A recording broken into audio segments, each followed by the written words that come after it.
Allahu Allahu Allahu Allah. Baik, Brother Lim, kita ada satu soalan ni daripada sahabat kita yang itu nama dia Hassan Ismail. Dia bertanyakan soalan mengenai umur Aisyah radhiyallahu anha, iaitu bagaimana riwayat yang mengatakan Aisyah ikut perang Badar, Bro Lim, masih kanak-kanak atau sudah cukup dewasa? Silakan. Sahabat Hassan Ismail, terima kasih soalan yang kamu tanya tadi. Seperti yang dia tak dengar saya cakap tadi ke atau dia dengar belakang? Saya dah sebut dah, sebenarnya lebih tepat sebenarnya kalau daripada sudut kajian kita, kajian ulama-ulama di India, di Eropah sekarang, di tanah Arab pun sebenarnya lebih tepat adalah Aisyah radhiyallahu anha. Kita kena faham dia punya usia berapa, okey? Kita kena bandingkan sebelum hijrah, selepas hijrah. Kita boleh tahu dia usia berapa, banding usia dia dengan kakak dia, Asma dan sebagainya, kita boleh tahu usia dia berapa. Sebab itulah kajian yang lebih tepat adalah usia dia, kajian lebih tepat adalah usia dia semasa nikah adalah 16 tahun. Dan mereka bersama 19 tahun. Okey, tapi non-Muslim bila mereka tanya, sebab ini sebut dalam Sahih Bukhari, ya mungkin ini tak tepat. Alright? Tapi bagi saya, kalau 16, 19, no issue lah. Orang tak akan tuduh apa-apa. Tetapi bila orang tuduh, saya tak naklah. Sebab bila orang tuduh, saya mula kata, itu tak tepat. Itu tak sahih. Sahih 16 to 19 dan sebagainya. Kalau saya buat begitu, saya lari daripada soalan. Maka saya pun ulas soalan tu, kalau walaupun usia nikah 6 tahun, so what? Sebab dia bukan nikah terus duduk bersama. Contohnya. So itulah sedikit pandangan saya. Saya tak ada masa nak ulas macam mana kiraan tu. Kalau boleh, saya sebenarnya mengajar bab ini, dia perlukan 1-2 jam untuk keterangan detail. Nanti kita bandingkan. Okey, sebelum Abu Bakar radhiyallahu anhu, dia semasa kat Mekah, semasa kat Madinah, anak dia, okey, dan usia berapa sebelum hijrah, selepas hijrah tu macam mana. So kita boleh dapat bahawa sebenarnya lebih tepat 16, saya pendekkan cerita, dan duduk bersama 19 tahun. Wallahu alam.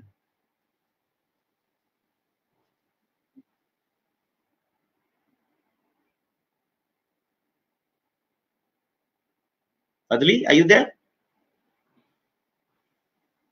Yes, Are you there? Alhamdulillah. Yes. Maaf terputus sikit. Okey, Brother Lim. Okey. InsyaAllah saya nak ketengahkan sedikit juga mengenai tadi Brother Lim sebut bahawa ada menganjurkan kursus dan juga kelas-kelas di IDT. Kalau sesiapa yang berminat untuk lebih memahami tentang teknik ataupun cara menjawab, terutama sekali kepada non-Muslim, bolehlah hadir ataupun hubungi page Brother Lim Sun ataupun seterusnya. Saya nak terus kepada soalan daripada penonton kita, iaitu dia bertanya Brother Lim kat sini, kalau the line is so good. Yeah. I can't hear you, brother. Tak dengar apa-apa, brother. Okey, maaf.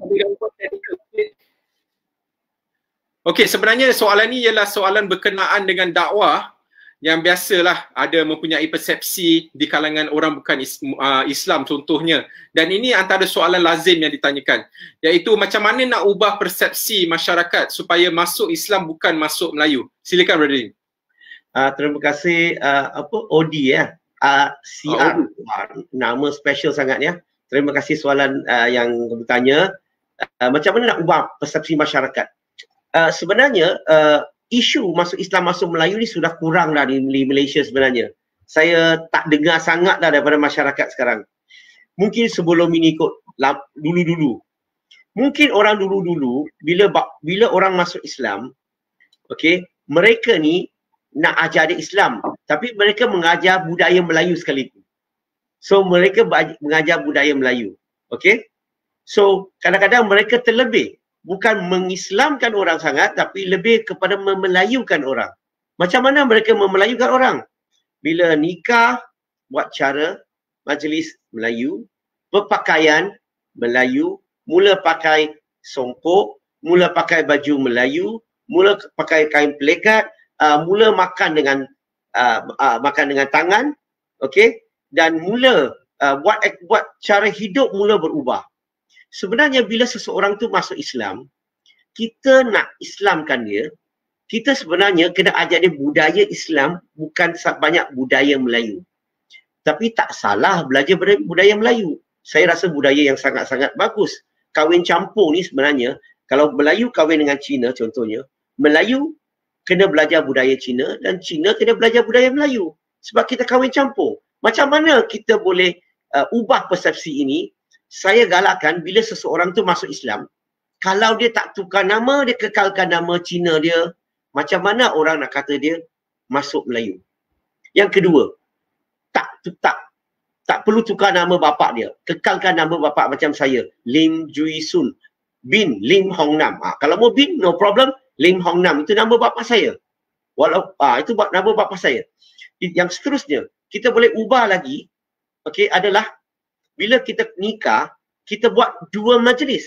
Kita buat majlis secara Melayu, okey, dan kita jemput keluarga Cina tu, saudara mara dia semua datang ke majlis kenduri Melayu. Okey? Sebab bila contohnya saya kahwin dengan Melayu, saya bukan kahwin dengan wanita tu saja. Saya kahwin seluruh keluarga dia. Sama juga kalau dia kahwin saya, dia kahwin seluruh keluarga saya. So maka bila kita buat majlis di tempat Melayu, okey, keluarga isteri contohnya, maka keluarga saya Cina, saudara mara semua datang. Kawan-kawan pun datang. Wah, satu dakwah yang sangat cantik. Mereka dapat lihat apa? Kahwin dua bangsa ya. Melayu dan Cina sudah jadi bersaudara. Cantik tak? Cantik. So kawan-kawan saudara keluarga Cina saya, kawan-kawan Cina saya tengok, wah, Lim, you sudah ada saudara Melayu. Okey? Dan bila saya buat majlis Cina tu saya galakkan nak buat. Okey, bila nikah ni majlis untuk nikah orang Cina adalah dia tuang teh Cina tau. Dia panggil tea ceremony. Ini tea ceremony ni bagi masyarakat Cina tu sangat penting. Kalau mak bapak dah minum, saudara mara sudah minum, okey? Maksudnya dia terima menantu tu sebahagian daripada keluarga itu. Barulah dia jadi keluarga dalam keluarga itu. So bagi saya, nak ubah ni banyak perkara kita perlu buat. Macam saya sengaja letak anak saya semua belajar. Pertama, nama Cina. Kedua, ikut bangsa Cina, bapak. Ketiga, okey, sekolah Cina. So, macam-macam saya buat supaya orang faham, oh saya masuk Islam kerana agama tu bukan kerana tukar jadi bangsa lain. Ataupun nak ambil kesempatan untuk dapatkan bumi putera lah, dan dapatkan projek kerajaan lah dan sebagainya. So, there are many things. Sebab itulah orang yang mengajar mu'alaf ini last satu point lah sebab masa tak banyak. Yang mengajar mu'alaf ini, saya cadangkan kalau boleh, jangan terlalu tebal, terlalu banyak nak memelayukan mereka. Okey? Kita mengislamkan mereka. Tapi kalau budaya mereka, Cina yang baik, suruh mereka teruskan. Sebab dalam Islam boleh terima semua budaya. Semua bangsa punya budaya Islam boleh terima. Selagi budaya itu tidak bercanggah dengan syariat Islam, maka Islam boleh terima semua budaya.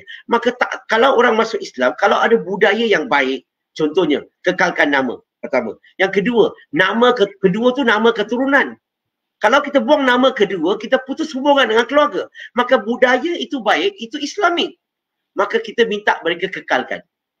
What's wrong with that? Tapi kita boleh tambah nama depan.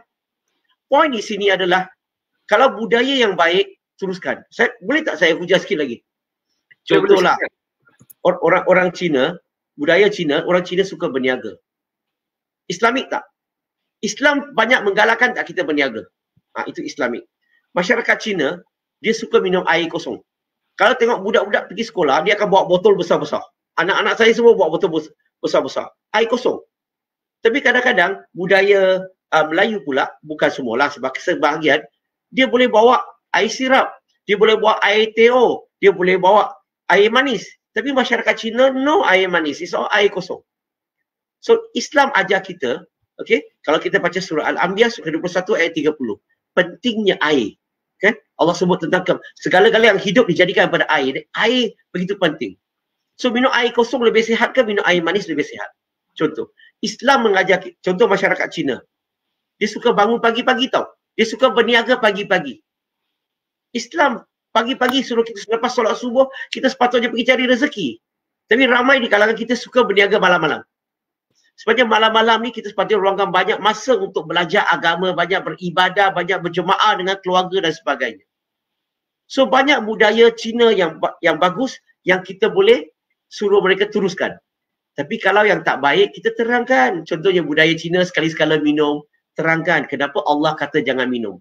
Allah terangkan sedikit kebaikan minum arak, tapi banyak kemudaratan. Don't.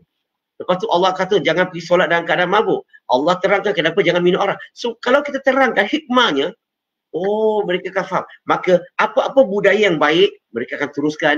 Apa-apa yang tak baik bercanggah dengan ajaran Islam, mereka akan berhenti. Maka itu cara saya lah nak ubah persepsi mereka terhadap masuk Islam, masuk Melayu. Kalau ada masa lagi, saya boleh bagi banyak contoh lagi. Wallahu a'lam. Allah